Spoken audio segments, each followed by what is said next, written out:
Alam mo ba? Pula ang labi pero hindi lipstick kundi nga o mas kilala sa Cordillera bilang mama. Ang mama ay ang lokal na tawag sa betel nut chew. Binubuo ito ng apat na pangunahing sangkap. Ang bunga o ang betel nut, ang gawad o betel leaf, ang apog o lime powder at madalas ay may kasamang tabako. At ang pagnguya nito ay nagreresulta sa kulay pulang likido na humahalo sa laway ng ngumunguya nito. Para sa mga Cordillera, higit pa sa simpleng bisyo ang mama dahil ito ay pundasyon ng kanilang kultura. Ito kasi ang social lubricant sa bundok kung saan ang pag-aalok ng mama sa bisita ay tanda ng hospitality o pagtanggap at pakikipagkapwa-tao. Dahil sa lamig sa Cordillera, ginagamit din ito ng mga magsasaka at matatanda upang magising ang katawan at makayanan ng pagod sa pagtatrabaho sa mga rice terraces. Dagdag pa riyan, simbolo ito ng pagiging matatag at pagpapanatili ng katutubong tradisyon sa gitna ng modernisasyon. Alam niyo ba na ang pagmamama o betel nut chewing ay isa sa pinakamatandang tradisyon sa Southeast Asia at Pilipinas?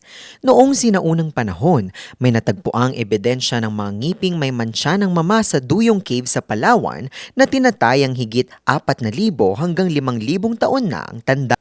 Bago pa dumating ang mga Kastila, ang pag-aalok ng nganga o mama ay ang pinakamataas na simbolo ng hospitality at pakikipagkaibigan. Ito ay bahagi ng panliligaw, kasunduan sa negosyo at mga ritual ng mga ninuno. Nananatiling buhay ang tradisyong ito sa mga Igorot dahil sa kanilang liblib na lokasyon na nakatulong sa pagpreserba ng kultura habang unti-unti itong nawala sa lowlands dahil sa impluensya ng modernong medisina at hygiene standards ng mga mananakop.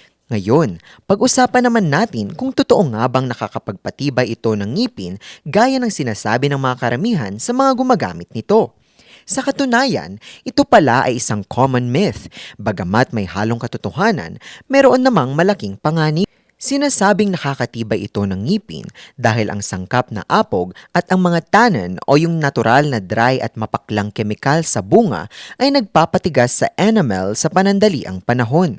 Kaya tila hindi nabubulok ang ngipin ng mga gumagamit nito.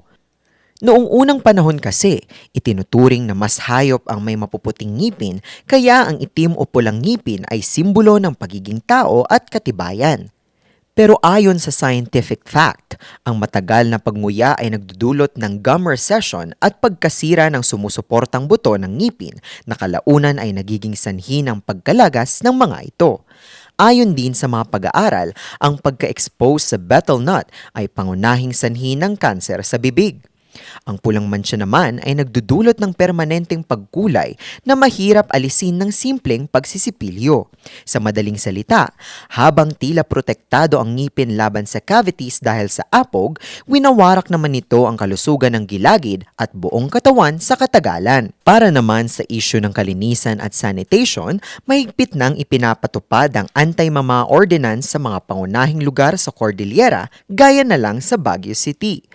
Ayon dito, bawal ang pagnguya at pagdura ng mama sa lahat ng pampublikong lugar, pati na rin ang pagbenta ng mama sa mga menor de edad.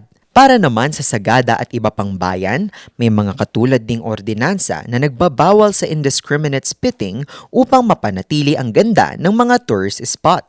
Kaya naman dahil dito, obligasyon ng bawat taong ngumunguya ng mama na magdala ng sariling bote na pagduduraan. May trivia ba kayong nais malaman? I-comment na yan at ito ay aming aalamin. Ngayon, alam mo na!